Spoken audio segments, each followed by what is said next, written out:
Well, let's now introduce our very first guest for today to talk about everything that we have seen in mutual funds in the month of March. We have Arun Kumar, the head of research at FundsIndia, who joins us now on the show. Mr. Kumar, thank you so much for taking out time and joining us today. So, Mr. Kumar, to start with, I think the one interesting thing that we are, essentially seeing is that Indians have finally started investing more than they have been redeeming mutual funds in the month of March. What do you think has prompted this after 9 long months of only seeing redemptions by a majority of the mutual fund investors? Thank you, Mubina, for inviting us to the show. So we think there are two reasons predominantly driving this. One is if you look at the 3-year, the 5-year, the 7-year performance, even at the index level, it's almost close to 13 to 15%. Now, usually we have seen that investors, whenever they want to evaluate investments in equity, these are the three main numbers that they see before they get the conviction. So because these three numbers almost for all equity funds are at a very respectable number, somewhere close to 13, 14, 15%. So that is adding to a lot of confidence. Now, the second important factor is that a year back, we all know that there was too much of uncertainty, one with regards to the pandemic.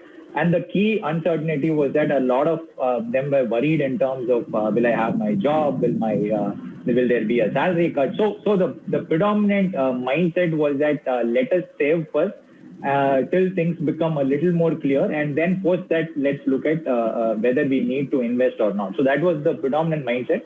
But from whatever we've spoken to most of our clients, we are getting the sense, and we were getting the sense almost like for the last 2 or 3 months, that most of them are getting a lot more clarity in terms of their existing jobs and salary. And they've also financially prepared reasonably well across the last 6, 7, 8 months, where most of them have saved in excess. So net, we are looking at a phase where a lot of them are confident, not that they know what will happen to the pandemic, but the key thing is all of us are a lot more prepared, both mentally in order to handle the COVID pandemic. And the second part, most importantly, is financially also most of us are well prepared. So I think it was more or less, all of us were waiting for the tipping point. Probably this month might be the tipping point where people are saying that, hey, things are kind of getting in control and I am prepared for this. So let me start my original investments back. So if this trend continues, then we can probably be sure that this can go on for some more period of time.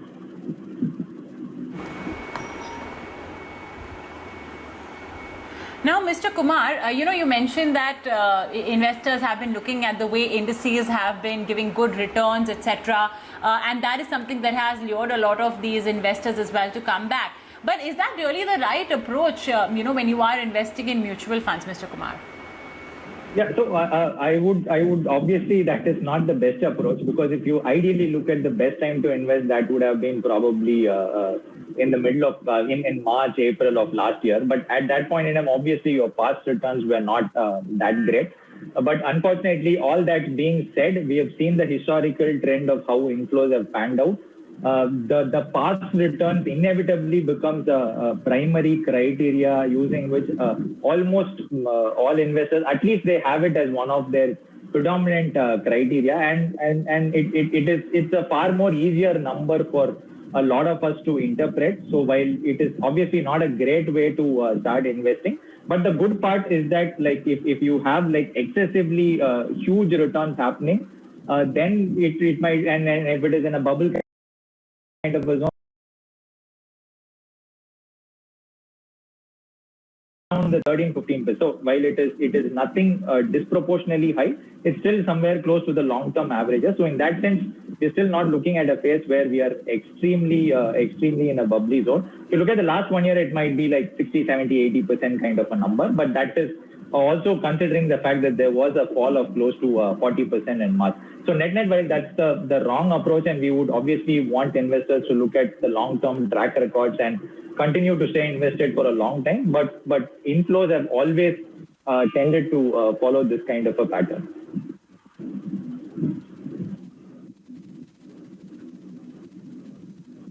Yeah. From a personal finance expert perspective, I'm sure Mr. Kumar must be cringing at the thought that people are, trying to time the market, especially if you're a retail mutual fund investor. Okay. Now, SIPs as well are extremely high, in fact, at their highest ever. So, do you think, Mr. Kumar, that those who have comfortable surplus right now, investable surplus with them, do you think it's a good time to maybe hike their SIP figures? Many of them may have, cut back a little bit on their SIPs or paused it because of the cash crunch they may have faced. But now that things are, a little better than what they were before, not of course COVID-wise, do you think that it's a good time to increase SIPs? Yeah, I think broadly the way we look at SIPs is that while most of us set SIPs and then kind of forget it, the key important point is as our salaries keep increasing, we also need to increase the SIPs at least to the level at which our salaries are increasing. If it is higher than that, it is better. But so obviously the first starting point is any SIP investor should also keep this in mind, that you should also align the increase in SIPs along with your annual pay cycle, so that as your earnings grow, you also increase your SIPs. Now, the other second point we have noticed some investors try to do is that they also try to do timing in SIPs. They try to reduce their SIPs. They try to increase their. Now, if it's a genuine issue where your cash flows or your salary is getting impacted, then it is completely understandable, and then that is perfect. But some investors also want to time the SIP, saying that I'll reduce my SIPs now. But the whole idea of SIP itself is that it's a behavioral product which is used to automate good behavior, where there will be times where you buy markets at a slightly higher price, and you will also get compensated by buying markets at a lower price. And there'll be majority of the times where you buy it at a neutral price. So overall, over the long run, it kind of gets you at a reasonable price. And if you let it run for a longer run, it'll reflect the underlying earnings growth of the Indian economy. So that's how broadly SIPs have played over a 5 to 7 year product. So I think the whole idea is that somebody definitely shouldn't try to time the SIP. And we have seen mostly people who try to do it end up with very disappointing performance, because again, timing is extremely difficult to do. So that's the second point. And the third important point is, if you have excess cash right now, obviously the valuations are definitely at much higher levels compared to historical averages. So there are two options to deploy it. One, you can stagger it out over a period of, let's say, 6 months or 12 months, depending on however large is the amount and how comfortable you are. Or the second option might be to temporarily park it in funds like dynamic asset allocation funds, or also known as the balance advantage funds. And then as and when you get comfort, you can shift it to equities. So this is how you can approach if you have a larger amount because of your excess savings. But otherwise, in terms of your SIPs, I think it should be more a reflection of what's your salary like, and is it going up, and the increase should be more structural based on your salary growth.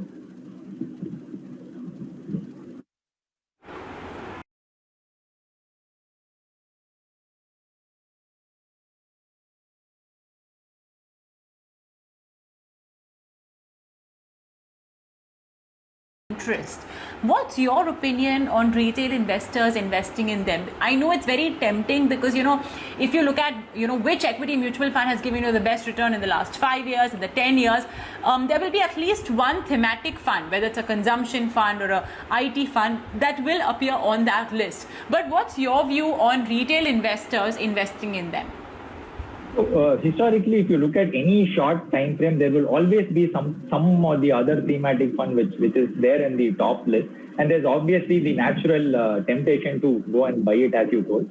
But the real trick in getting good returns from thematic funds is that you need to get two things right. One is you need to get the entry timing right as to when you invest in that fund, and most importantly, you also need to get the exit timing right. Now, when you are generally investing in a diversified fund, the good part is that we outsource this to a fund manager. So the fund manager does all his due diligence, does all the research required, and they kind of increase allocation to a particular sector or theme, and then they also reduce it as and when they feel that something is going wrong with the sector or the fundamentals are deteriorating. Now, the key point is it's a full-time job that a fund manager does. Now, what the call when we are saying that we are going to thematic funds, what we are taking is that, hey, I will be able to do a much better job than the fund manager. So which means that one, you will have to have the knowledge. Two, most importantly, you need to have the time to do the research and the skill set to pull it off. So I think for most of us, all these three is not available. So unless and until you are a proper, thorough professional investor. I think for most retail investors, they should probably stick to a very simple, diversified fund and outsource this whole thematic place or the sectoral calls to the fund manager. But if at all you are too tempted to try it out, maybe you try it out at 5 to 10% of your portfolio, see how it works, and you will then realize how difficult it is. But if it works out well for you, then probably after that you can probably look at increasing that portion. But historically we have seen that majority of investors don't have a great experience in playing out the timing part of the thematic fund. Usually they are a little late, and by the time they exit the most of the theme, you end up with the bad part of the cyclical down part of the theme. So we would generally suggest that it is only meant for like very mature professional investors.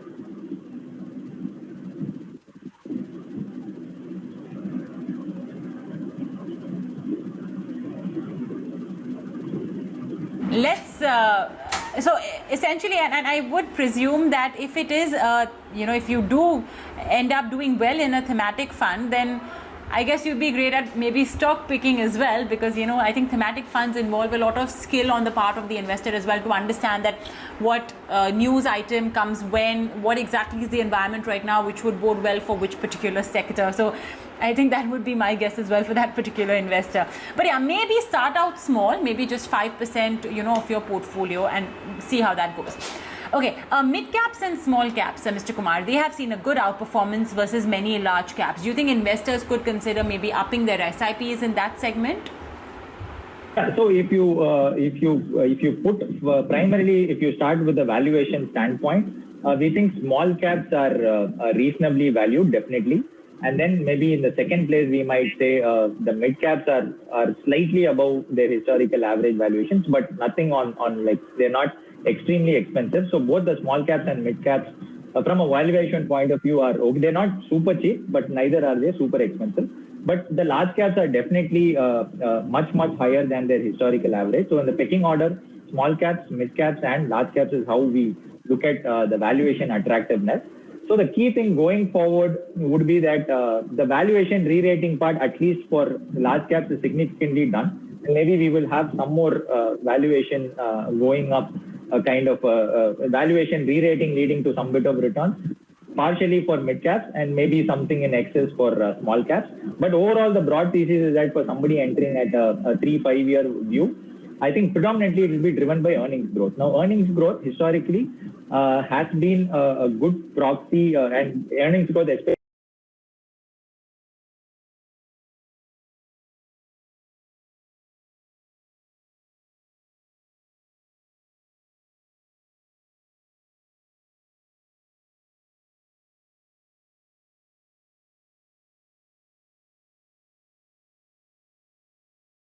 broadly a global consensus as well. So if that theme plays out, I think mid and small caps will definitely do well. But from a valuation point of view, most of the re-rating is more or less done. You might have some little more valuation kicker from small caps probably. So overall, our thesis is that if the economic growth plays out as expected, small and mid caps can probably do better. But again, the caveat right now is that if let's say if the pandemic continues and all that, that will obviously be the risk that you'll have to watch out for. So right now, our view is we are not upping small and mid cap, and neither are we reducing the allocation. We are continuing with whatever is your long-term allocation that you have decided to small and mid caps in your equity allocation. Do continue with that, but there is no substantial reason why you need to up the small and mid cap allocations right now, because the valuations are not supremely cheap for you to go overweight. But it's a very decent segment where you can continue with the original long-term allocation.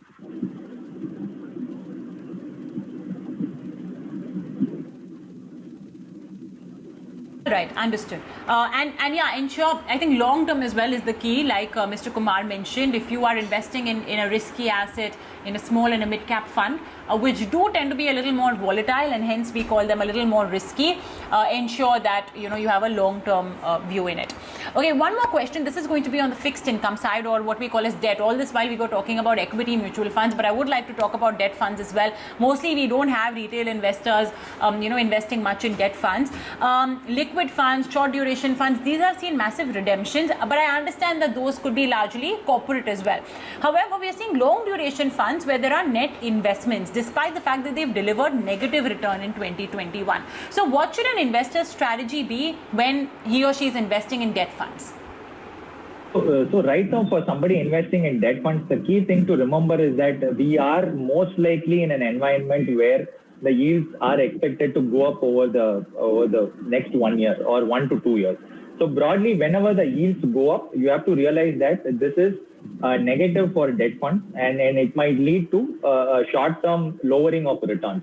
Now the extent of impact on the short-term returns will be dependent on the factor called as modified duration, which is provided for almost all the funds. I mean, you can look at any website and you will get the modified. So modified duration will be the risk to watch out for over the next 1 year, because especially in a yield increasing environment. Now what happens is the higher the modified duration, the higher will be the temporary near-term impact on your returns. So which means that you would have seen in Jan and Feb that most of your funds were volatile.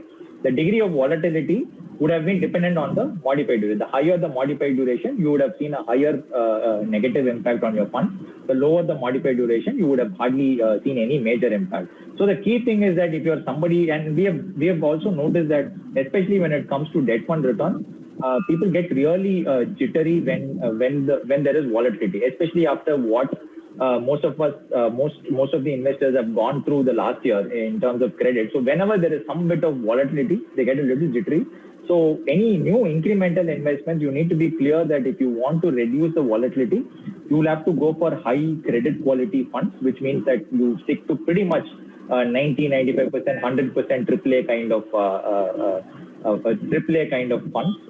And then the second most important factor is reduce the modified duration of your funds. So predominantly stick to funds where your modified duration is less than 1. If you are averse to volatility, and if you have a longer time frame, you can probably increase the modified duration a bit, but you should be mentally prepared for some bit of volatility over the next 6 months to 1 year. Most of the returns for debt funds will likely be rear-ended, which means that the next 1 year is a period where the idea is not to make great returns, but the idea is to just go through reducing the volatility. And then in future, we'll get far better opportunities where you can improve on the debt fund return. So our broad thesis is over the next 1 year, the key idea is to keep it simple and to keep the volatility low and make it really comfortable for you. And then after a year, probably you can take a call in terms of how to improve returns on your debt. So right now, keep it safe as super high credit quality funds, and to keep your modified duration really low.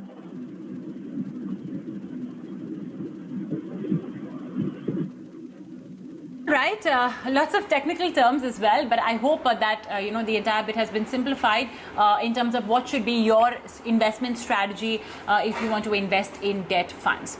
Well, let's now kickstart our Ask the Money Show segment, where we of course give you, the viewer, an opportunity to ask any questions or queries to our guest. So if you would like to talk to him, you can email us. Our email address is themoneyshow@etnow.tv. For now, of course, let's take on board some questions that we have already received. Our first question is from Kalyana Sundaram V. He says, I'm a beginner investor. Where should I start off on understanding how to invest and gain? Well, who doesn't want to gain, right? But yeah, what would be your recommendation, Mr. Kumar, for newbie investors? Where should they start off? Yeah, I think for any new investor, probably because as Indians, we are very comfortable with real estate and gold and FDs.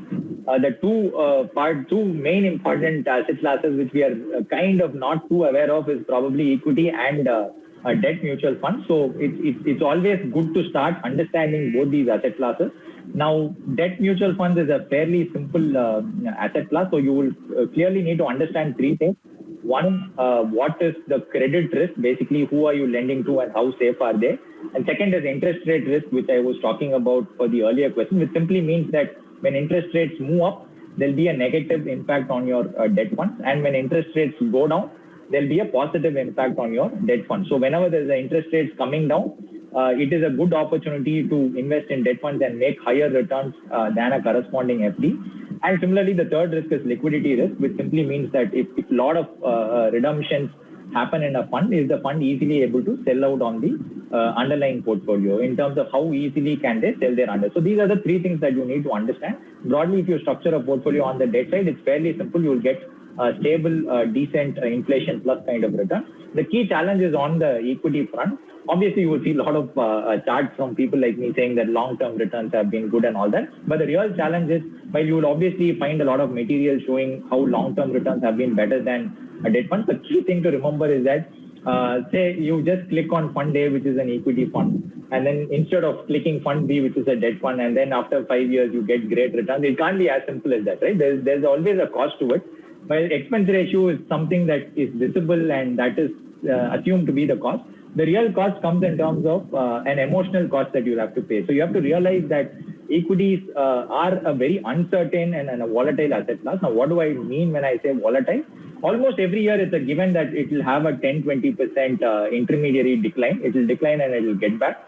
And once every 7-10 years, we've historically seen that there might be a far higher decline, maybe around 30, 40, 50% levels.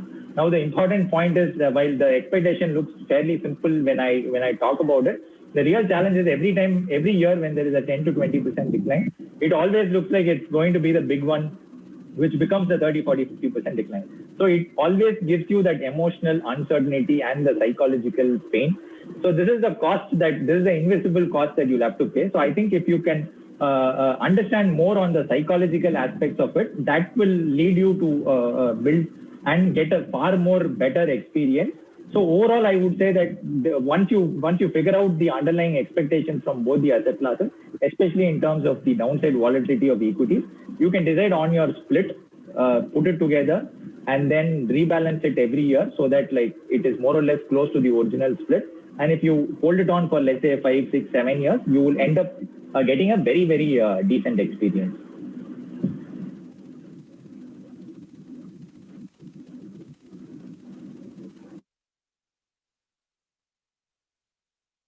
Okay, well, let's very quickly take on board our next question. It is coming in from Shriram A.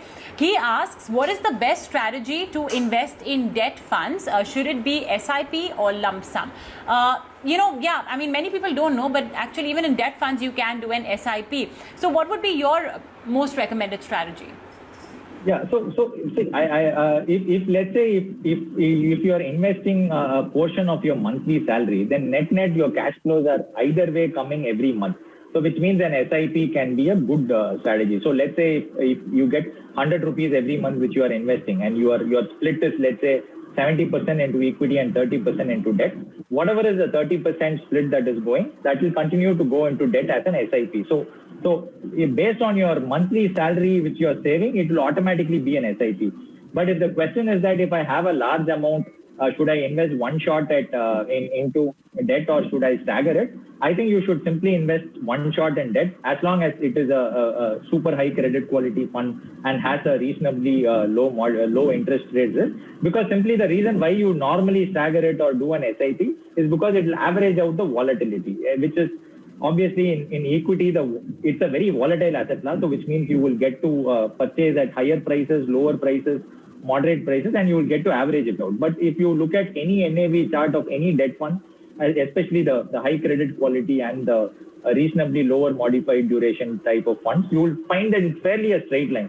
So so doing an SIP won't make much of an advantage because either way there's not much of volatility to take advantage of an SIP. So the simple suggestion would be if you have a large amount, you can just do a lump sum. There is no incremental advantage using a staggered approach because hardly there is any volatility inbuilt in the asset class.